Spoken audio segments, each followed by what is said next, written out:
Was Giles. In a moment, we'll be speaking to the Development Minister, Alan Duncan. But first, I'm joined by Julian Harris from the International Policy Network think tank. And Barbara Stocking is still with us. Can I start with you, Julian? That point that was made in the film about ring fencing, does it make the budget a target? I think it does. I mean, the budget's not just been ring-fencing, it's actually ring-fenced, it's actually being increased by several billion, which I think makes it even more of a target. I think people are not necessarily worried about a kind of us and them argument. I think people are concerned about whether aid actually works.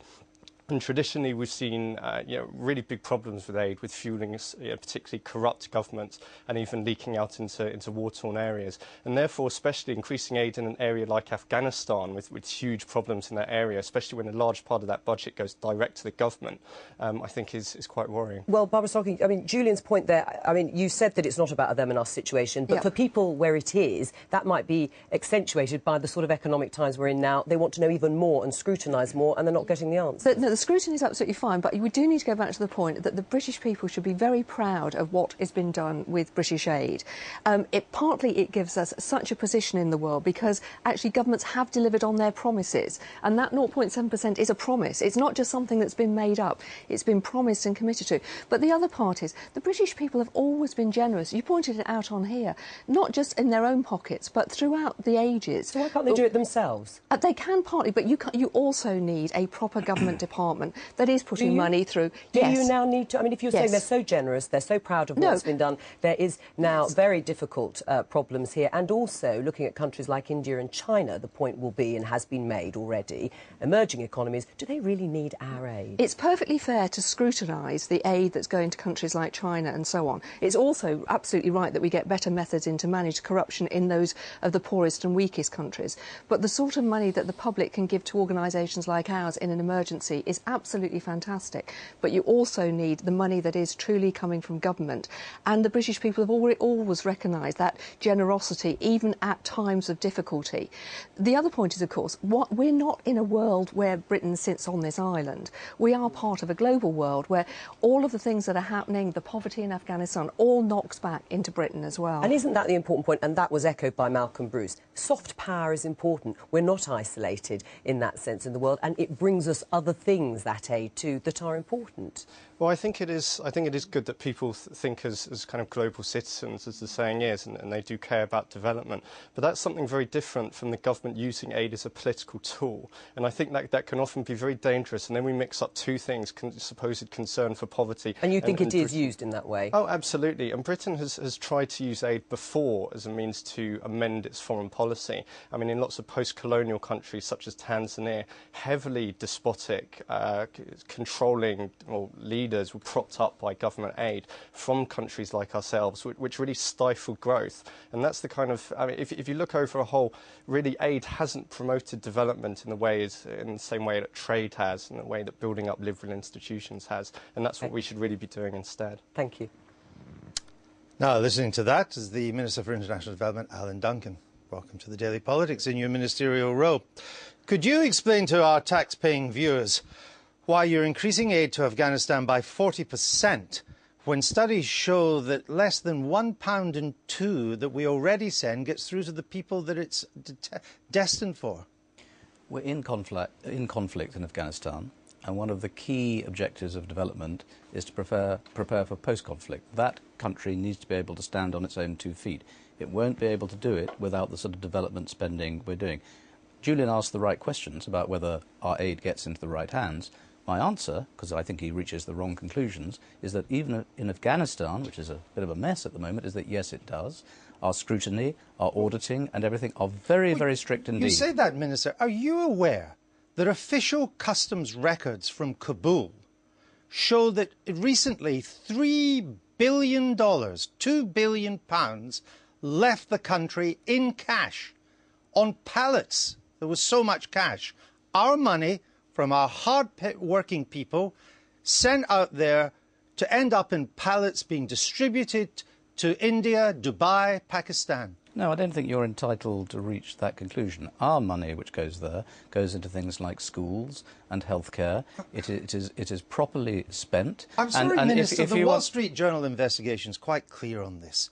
The money that we sent in aid, and the Americans too, huge chunks of it are siphoned off by the ruling elite there, including the Karzai family, and it's sent abroad in pallets. There's so much of it.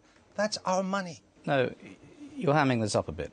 I think that the assertion you're making is not valid, because we don't just shell out dollars like that and say, oh, please spend it on the school, but you can hoof over the border with it if we're not watching you. That's not how it works. The way we spend our money very carefully is to make sure things that are done, and we only part with the money after the event with proof of what has been done. So, look, this is an easy thing to say about aid. Where is this money coming from? That's not for me to say. I mean, you've got a whole drug... You don't think it's ours? No, it's probably drug money for all I know. But you're diverting, and I think, if I might say so, caricaturing some of the criticisms about aid. As Barbara said, we should be proud of what we're doing on aid. We are leading the world in saying that we will legislate to spend 0.7% of national income after 2013. And it's so easy just to say, to hell with it, it all goes into corrupt hands. It's so easy for you to say it's going into the right hands. Can I point out believe it does. That is, the more money we've given, the more corrupt Afghanistan has become. In 2005, it was 117th most corrupt country in the world, according to the internationally regarded corruption index. Today, it's 176th. It's the 5th most corrupt country in the world, and that is where you are sending our money. You are right that there is a massive problem of corruption in Afghanistan, in a conflict-ridden, failed state, which is having its conference there at the moment, where William Hague and Andrew Mitchell and Hillary Clinton are. But to link it as you are doing so starkly with the aid money we're giving is, I think, unreasonable. Well, we are leading the world in helping poverty-stricken yeah, countries. We're leading the world because you put a gun to our head and we have to pay for this. Can I just report your own country programme evaluation of Afghanistan? This is your own department. Recent evidence suggests that for every $100 spent, only 20 actually reaches Afghan recipients. That's your own department. OK, we've been in government for 9 weeks now. What we are doing is we are reviewing absolutely every programme and every pound and penny spent to make sure that we get value for money. And it is our internal evaluation which has already come up with things like that, which, again, I think you rather exaggerate, but which we are going to focus on, because it is our obligation to make sure that if we have a ring-fenced aid budget, every single penny is properly spent. Your own department minister says, quote, recent evidence suggests that for every $100 spent, only $20 actually reaches Afghan recipients. Could you explain to me how I'm hyping that up? It's your report.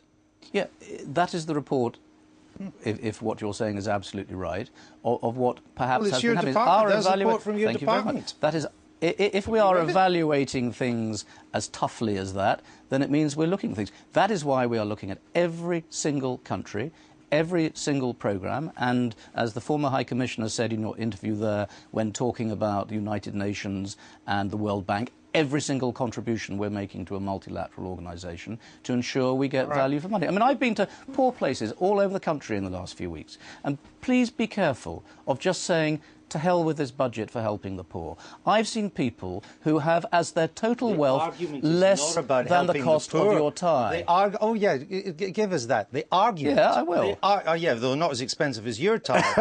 The argument is not about helping the poor. The argument is whether your money is helping the poor, and your report says it isn't. OK, well, let me sit here and tell you how very convenient to run out of time without giving me the chance to say what we're doing, where we are spending the money well. Ask me back. Well, will you come back? Because I have a lot more questions to ask. And I've got a lot more answers. The evidence is quite clear that you are not spending our money in a sensible way. You give £300 million to India, and it's got a space programme. We're helping the world's poor, we're leading the world, and if we didn't do it, I think even you would feel very guilty. Come back.